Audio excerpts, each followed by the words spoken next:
This is a short story produced by StoryStream called I Was a Paramedic on a 911 Call When the Zombie Apocalypse Began, created by Christopher A. Lee and narrated by Brian Lawson. Thank you for listening to this story. If you could leave the name of the city you are listening from, it might randomly get picked for our Zombie Snapshot series. And if you enjoyed this short story, please like and subscribe to the channel. Chapter 1, The First Call. The night began like any other. Quiet, eerie, and full of the kind of tension that clung to the walls of Station 12, like smoke after a kitchen fire. I sat behind the wheel of our rig, Unit 17, drinking lukewarm coffee from a cracked thermos and watching condensation creep across the windshield. Carla, my partner for the past 3 years, was lounging in the passenger seat with her boots on the dash and a Sudoku book balanced on her lap. Her pen tapped in rhythm against her thigh. A full moon hovered above the city, casting long shadows on empty streets. Dispatch crackled to life over the radio. Unit 17, 10-96, domestic disturbance. Possible injury. Address is 3086 Trenton Avenue. Caller unresponsive. PD en route. Carla lowered her book and glanced at me. Trenton Avenue? That's the rundown row houses near the old steelworks, she said. Always something sketchy happening there. I started the engine and flipped on the lights. No time for Sudoku now. The city passed by in a blur of streetlights and shuttered storefronts. Everything felt off. No one walking their dogs. No teenagers smoking under awnings. Just silence and an edge in the air I couldn't place. We pulled onto Trenton, the tires crunching over broken glass. A single porch light flickered halfway down the block. Police hadn't arrived yet. Great, Carla muttered. We're first in. We grabbed our kits, approached the crumbling brick home, and knocked hard. EMS, hello? I called. No answer. Carla pushed the door gently.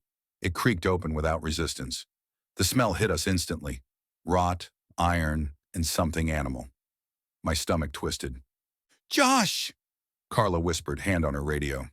You smell that? Before I could answer, a figure staggered into view from the hallway. A man, mid-40s, shirtless, drenched in blood. His chest rose and fell like he was hyperventilating, and his arms twitched at his sides. He made no sound, just stared, wide, milky eyes fixed on us like we were meat. Carla stepped forward. Sir, we're here to help. Can you sit down? You're bleeding. He lunged. I dropped the trauma bag and tackled him, knocking over a cracked end table. He fought like a rabid dog, biting, clawing, growling deep in his throat. His skin was ice cold. I pinned his arms, but he thrashed with inhuman strength. Jesus, help me hold him, I shouted. Carla jumped in, pressing a knee into his back while securing his wrist with a makeshift tourniquet. He didn't stop fighting. Even as blood oozed from his gums and foamed at his lips, he didn't say a word. We finally got him restrained and rolled him onto his side. I checked his vitals. Barely a pulse. No pupil reaction. His skin was gray under the blood. What the hell is wrong with him? Carla panted. Before I could answer, red and blue lights flashed outside. A patrol car pulled up, sirens dying as 2 officers exited, one older, one barely out of the academy. Room's clear, I called. But this guy, something's seriously wrong. Possible PCP or bath salts. He tried to attack us. The older officer, Ramirez, nodded. This whole block's been acting weird. Calls are spiking. Dispatch said a guy chewed through his girlfriend's face 5 blocks over. What? Carla said. Yeah, and 2 more officers went down on Pine Street. Something's going on. Ramirez moved to cuff the restrained man, but as he leaned down, the man's eyes snapped toward him, and in one smooth motion, he bit down on Ramirez's forearm. Ugh! Gunshots rang out. 3 rapid cracks as the younger officer drew and fired. Blood sprayed across the wallpaper. The man collapsed, twitching, then stilled. Ramirez fell back, clutching his arm. Blood pulsed through his fingers. We need to tourniquet that now, Carla barked, already unzipping her pack. I worked fast, securing the upper bicep and wrapping the wound tight. The bite was deep, torn to the bone. Ramirez's face had gone ghost white. The young cop stood there, gun still trembling in his grip. He didn't flinch, didn't even react to the shots. I stood up, hands shaking, and looked down at the body. The man was dead, but his eyes twitched, his fingers curled, then his chest moved. No, no, Carla whispered. He was dead. I checked. The body spasmed violently, then jerked upright, bones cracking as if forced by strings. The bullet holes in his chest oozed black liquid. His mouth opened in a wet, gurgling snarl. The young cop screamed and fired again, this time straight through the head. The man dropped like a puppet with its strings cut. Carla was already dragging Ramirez toward the ambulance. Josh, move! I grabbed the trauma bag, stumbled through the threshold, and slammed the back doors shut. Inside the rig, I pushed fluids into Ramirez's IV while Carla radioed for backup. The line hissed with static. Then came a voice. Dispatch is compromised. Repeat, dispatch is down. If you can hear this, stay off major routes. Secure shelter. They're not human anymore. The message cut off. We sat in silence. Carla finally whispered, Josh, are we in the middle of an outbreak? I looked down at Ramirez. His eyes were fluttering. His lips were blue. I think we're in the middle of the end. Chapter 2, City on Fire. The city was burning. It wasn't just the flames leaping off buildings or the oily smoke curling into the night sky. It was in the screams that pierced the silence, the distant pops of gunfire echoing like fireworks on a cursed 4th of July, and the look on Carla's face as she gripped the steering wheel, white-knuckled, her eyes scanning every alley and side street. I knelt beside Officer Ramirez in the back of the ambulance, monitoring his vitals. His blood pressure was dropping fast. His skin was clammy, and his pulse was a whisper. We had him strapped down, IV running wide open, but his body was failing. Keep him conscious, Carla called out from the front. We're 10 minutes out from St. Mary's. Assuming it's still standing, I muttered. She didn't answer. Didn't have to. I looked down at Ramirez. He was mumbling, barely coherent. They're everywhere, black eyes, teeth, wrong, all wrong. His jaw suddenly clenched, his back arched. Carla, he's seizing! I stabilized his head and tried to keep the line in place. His muscles locked up so violently I thought his spine might snap. Then just as suddenly he went still and stopped breathing. I felt for a pulse. Nothing. Damn it, no! I started chest compressions, sweat pouring down my face. 1, 2, 3, 4. A loud bang on the side of the ambulance made me jump. Then another, a hand, a face, smearing blood across the side window. Carla slammed the brakes. We've got movement. I grabbed the radio. This is Unit 17 Paramedic Team, requesting emergency assistance. We've got a DOA officer and we're being surrounded. Static answered. Carla looked over her shoulder. We've got to go. Screw Street Mary's. They're not letting anyone in. What? I saw the barricades. They're turning people away. There were bodies piled outside. I don't think the ER made it. Ramirez gasped. We both froze. He sat up, not slowly, not groggily. One clean, fluid motion, like a puppet yanked by invisible strings. His eyes were vacant, glossy. His chest no longer rose with breath, and blood dripped from the corners of his mouth. No, Ramirez, I said softly. He turned toward me, snarled, then lunged. I barely got out of the way. He slammed against the interior doors of the ambulance with a grunt, growling like an animal. Carla, he's turned. Hang on. She swerved hard, sending him sprawling, then slammed the brakes again. I grabbed the crash bag and yanked out the defibrillator, not to revive him, but to stop him. As he crawled toward me, I slammed the paddles down on his chest and hit the trigger. Z-Z-Z-Z-Z-A-A-A-A-P. He convulsed and collapsed. For a moment, I thought it had worked. Then his hand twitched. Carla flung open the back doors, leapt out, and yanked the side gurney with one arm. Out! Now! I shoved the stretcher forward, knocking Ramirez back. The second his feet hit the pavement, Carla slammed the doors shut and locked them. We jumped back in and floored it, leaving the monster pounding inside the back of our own rig. What now? I asked, heart hammering. She didn't answer right away. The city unfolded in front of us like a nightmare. Fires blazed unchecked in apartment buildings. A flipped bus smoldered in the middle of 8th Street. A line of abandoned cars choked every intersection. Their doors open, airbags deployed. Blood streaked the sidewalks. A man ran past us on fire. No one stopped him. No one could. We drove past a grocery store. Its front windows were shattered, shelves half looted. Inside, two people fought viciously over a backpack. One of them had no hand and didn't seem to notice. "What the hell is happening?" Carla whispered. It wasn't a question I could answer. Suddenly, a voice came through the radio, garbled but clear enough. "Repeat, safe zone being established. Stadium, gate C entrance, armed security, medical aid." It repeated 3 times. Carla looked at me. "That's 10 minutes west."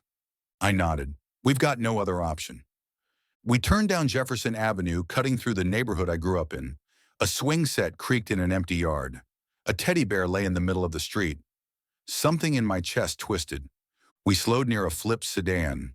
Smoke poured from the hood. Then we heard it. Crying. A girl, maybe 5 or 6, was trapped inside. Her tiny fist pounded on the cracked window.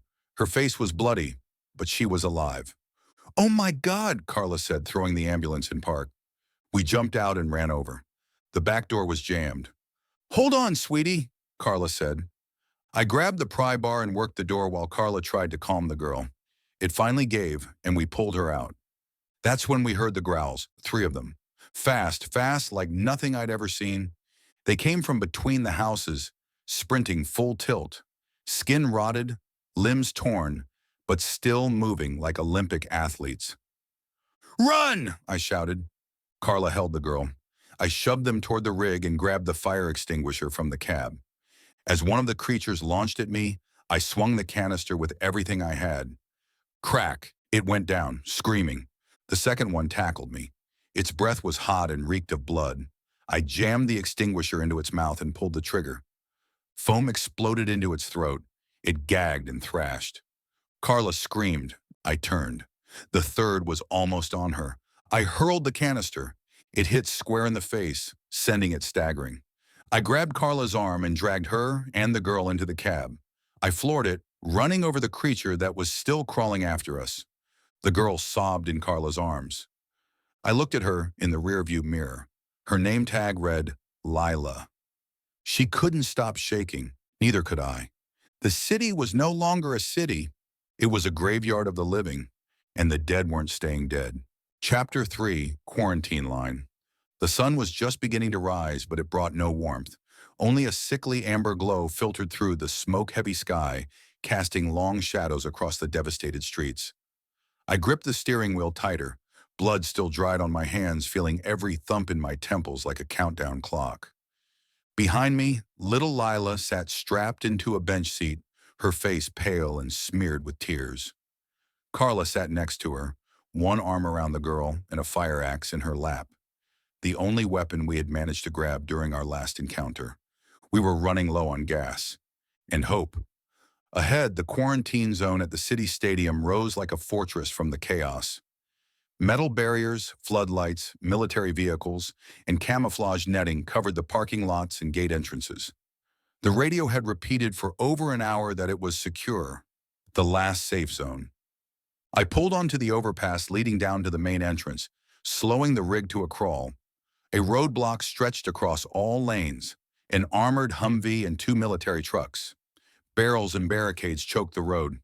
3 soldiers stepped forward, raising weapons. Carla rolled down her window and held up her hands. "We've got a child and we're EMS. We're clean," she shouted. One soldier, a sergeant judging by the insignia, stepped closer. His eyes scanned our bloody uniforms and the cracked windshield. His rifle didn't lower. "Keep your hands visible," he barked. "Any bites?" "Scratches?" "No," I said, trying not to look down at the blood caked into my wrists. "We've got a little girl. She's not infected. Neither are we." The sergeant exchanged a glance with a second soldier. Another voice came from behind the barricade, a woman in a Red Cross vest. "I'm with medical," she shouted. "Let me check the girl." We opened the side door and stepped out slowly. The air was thick with the stench of gasoline and death. Gunfire crackled faintly in the distance. The medic, a young woman with hollow eyes and rubber gloves already soaked in dried blood, scanned Lila with a handheld thermometer and a flashlight. "She's clean," she said. "Clear vitals. Just scared." Carla looked ready to collapse with relief. The sergeant nodded. "Follow the Humvee. Gate C." We reloaded into the ambulance and followed as instructed. The vehicle ahead led us through the parking lot, past frantic survivors in holding areas, lines of injured people, and dozens of soldiers shouting orders. A body was being dragged away on a tarp. Another was being burned in a steel drum. It didn't feel like a safe zone. It felt like a war camp on the edge of collapse. We parked near Gate C where a white tent had been set up. Inside were cots, IVs, and exhausted nurses. A man in a blood-stained lab coat motioned us over. "You paramedics?" I nodded. "Josh Reyes, that's Carla. We brought in a civilian kid, Lila. Found her alone." He gave us a sharp once-over. "We're down 6 medics already. If you're clean, grab gloves. We need help in triage." Carla opened her mouth, probably to protest, but I beat her to it. "Understood. Just give us a minute." We walked Lila to a corner where an elderly nurse offered her water and a blanket. Carla crouched beside her. "I'll be back soon, okay? Stay with this lady. She's nice." Lila clung to Carla's wrist. "Don't leave me." I crouched next to her. "Hey, you're tough. You're the bravest person I've met tonight. But we need to help other people too. That's what paramedics do, right?" She sniffled, then gave the tiniest nod. I smiled. "Good girl." We left her behind and walked back toward the triage tents. The doctor was already assigning roles. Green zone handles minor injuries. Yellow is stable trauma. Red is critical. Black is for those we don't think will make it. Use your judgment. And if you see any necrotic bite wounds, call me immediately. Don't move them without backup. My gut clenched. "How many infected have you seen turn?" He didn't look up from his clipboard. "Too many." We got to work. It was a blur of screaming, bleeding, and praying. A man with his leg crushed by debris, a woman missing 3 fingers, a teenager with a compound fracture screaming for her mother. I sutured wounds while Carla started IV lines and pushed pain meds. The air was a symphony of agony, and it was getting louder. Outside, another convoy of survivors arrived. One of the soldiers shouted something I didn't catch. Gunfire erupted near the gate. Screams echoed from the fence line. I looked over at Carla. She was elbow deep in a laceration, but her face had gone pale. Then I saw it. A woman had slipped past triage. Her arms were covered in bloody gauze. Her eyes were vacant, her gait unsteady. She opened her mouth and screamed. Not a cry of pain, not a cry for help. A shriek, high-pitched, unnatural. Everyone turned. The woman lunged at a nurse, tearing out her throat before anyone could react. Blood sprayed across the tent. Chaos. People ran in every direction. Some fell. Others trampled bodies to get away. The woman, zombie, turned toward me, her mouth smeared with crimson. I grabbed a metal 4-pole and swung. Crack! It connected with her temple. She crumpled. But more were coming. Dozens. Through the fence, through the back gate. They had gotten through. Carla grabbed my arm. "We have to get Lila." We sprinted for the back tent, dodging panicked civilians and gunfire. Lila was gone. The old nurse lay on the ground, her face torn open. "Lila!" Carla screamed. From beneath an overturned cot, a pair of terrified eyes peeked out. Carla yanked it aside and pulled Lila into her arms. I've got you, baby." We ran toward the ambulance. A soldier screamed at us. "They breached the fence! Get out! Go!" We dove into the rig, slamming the doors just as 2 undead soldiers sprinted past, arms swinging, eyes wild with hunger. I floored it, tires screeching as we bounced over the parking lot barriers and swerved onto the service road. The rearview mirror filled with fire, figures, muzzle flashes, and death. The safe zone had fallen. There were no more safe zones. Carla held Lila tight, rocking her. I didn't say a word. There was nothing left to say. Chapter 4, Underground. We didn't stop driving until we were completely out of fuel. The ambulance sputtered once, twice, then coasted to a stop under a crumbling overpass, littered with abandoned cars and broken glass. The city above us still burned, a red glow bleeding into the sky. Gunshots echoed in bursts, and something screamed long and loud into the early morning air.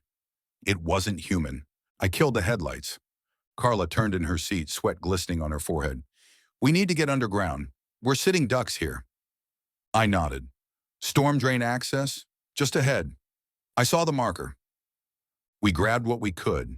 Med kits, water, bandages, the fire axe, and a crowbar from the ambulance's rear storage.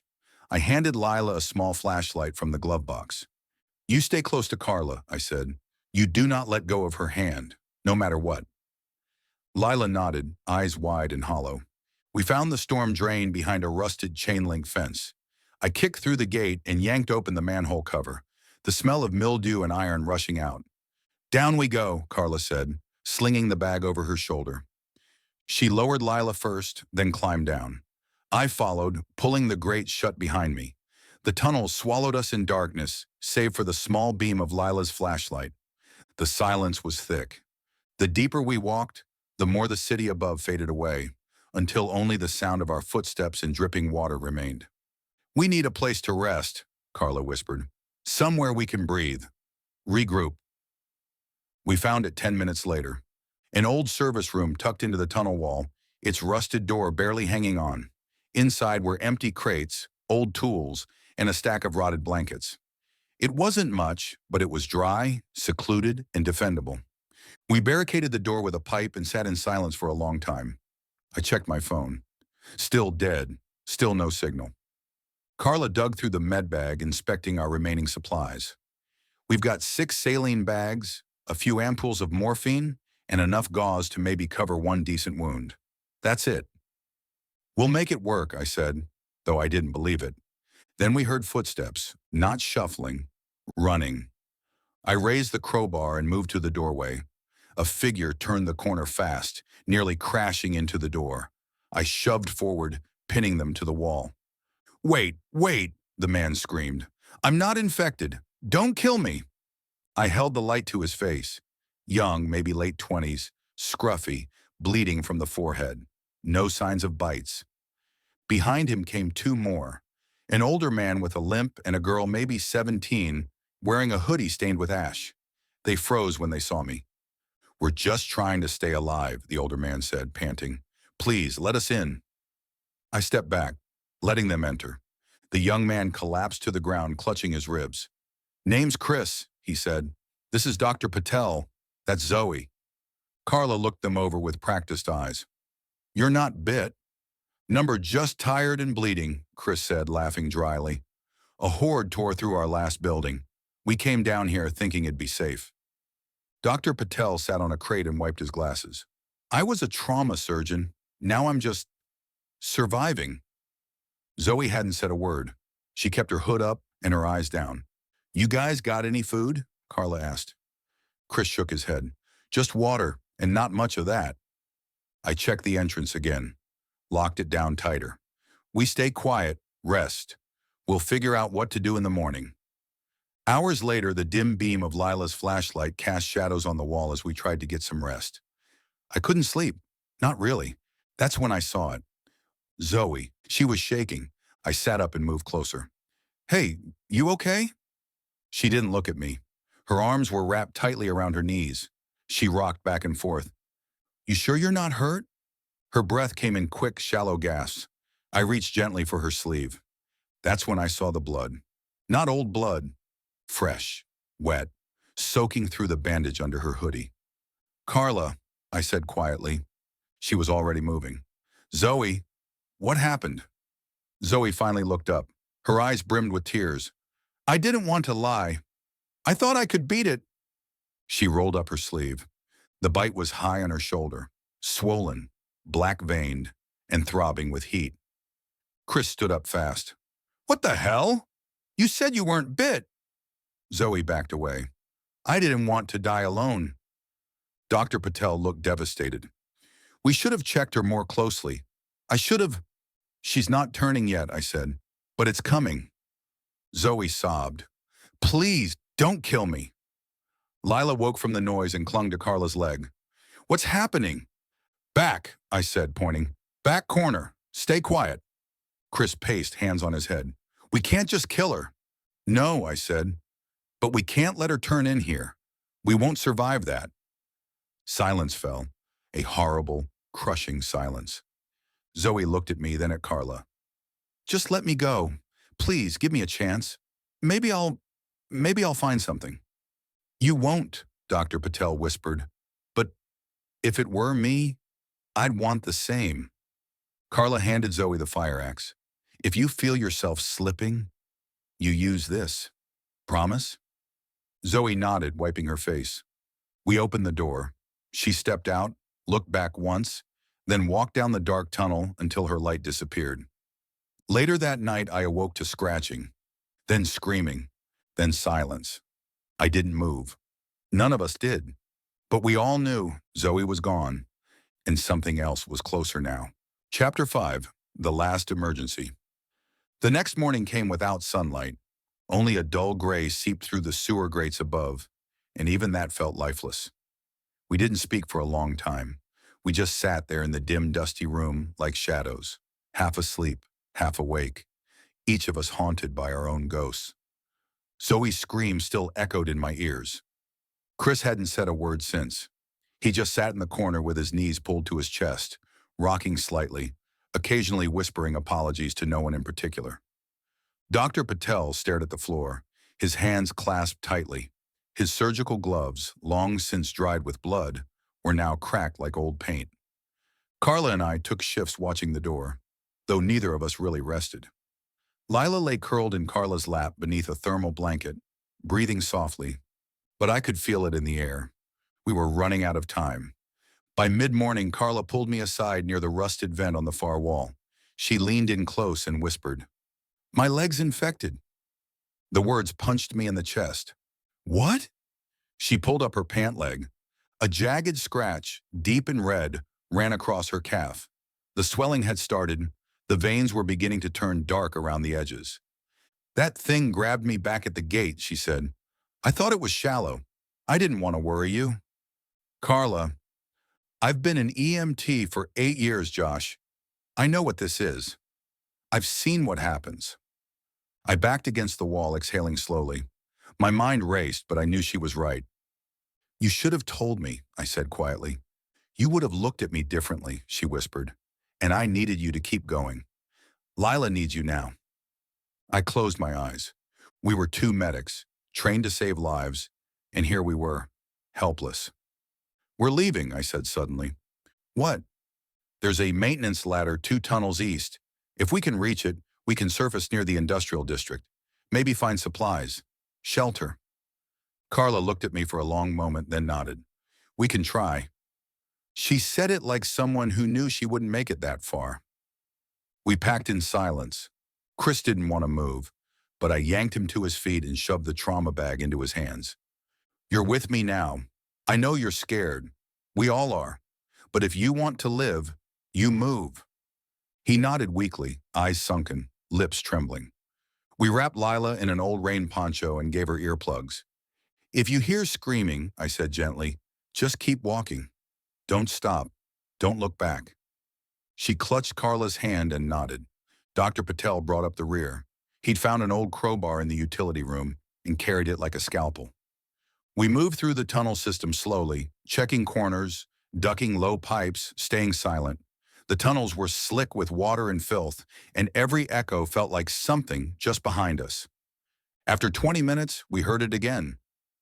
Movement. Footsteps, bare, fast, ragged. Then a metallic scrape. I froze and raised my flashlight. Zoe, or what was left of her. She was crawling along the wall, one arm dislocated, jaw unhinged. Her hoodie had been torn away, revealing her shoulder wound, now blackened and pulsing with infection. Her eyes were milky white, her nails scraped raw. She saw us and screamed. That same high-pitched, brain-splitting scream we'd heard at the safe zone. A screamer. Dozens of footfalls echoed in response from all directions. They heard her, Dr. Patel whispered. She's calling them. Run, I said, now. We took off down the tunnel, water splashing beneath our boots.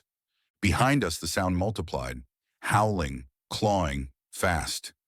The tunnel opened into a chamber where a steel ladder led up to a maintenance hatch. I lifted Lila and shoved her into Carla's arms. Go! Get her up there! Carla started to climb, each movement stiff and trembling. She grunted with pain but kept going. I turned. Chris was standing still, frozen. Move! He snapped out of it and scrambled toward the ladder. Dr. Patel turned to me. You first. You've got the rear, I said. Hold them off just long enough. He nodded solemnly and gripped the crowbar tighter. I climbed. Behind me, I heard the first impact. Flesh hitting metal, snorting, growling, clawing. A scream, then the sharp crack of metal on skull. When I reached the top, I pushed open the hatch and felt cool air rush in. Carla pulled Lila through. I grabbed Chris and yanked him up, then reached for Patel. His hand grasped mine. Then he was pulled back, hard. No! I tried to hold on, but the weight was too much. They were tearing into him. His eyes met mine for a brief moment before his mouth filled with blood. I let go. I had to. We slammed the hatch and pushed a heavy crate over it. The thuds and screeches below grew muffled. We were back on the surface, and the world was worse than we left it. The industrial district was a wasteland. Smashed windows, burned cars, corpses everywhere. The sun had finally broken through the smoke, but it only made the blood shine brighter. We found shelter in an old print shop. The front was caved in, but the back office had solid walls, a bathroom, and a bolted steel door. Carla collapsed the moment we locked ourselves inside.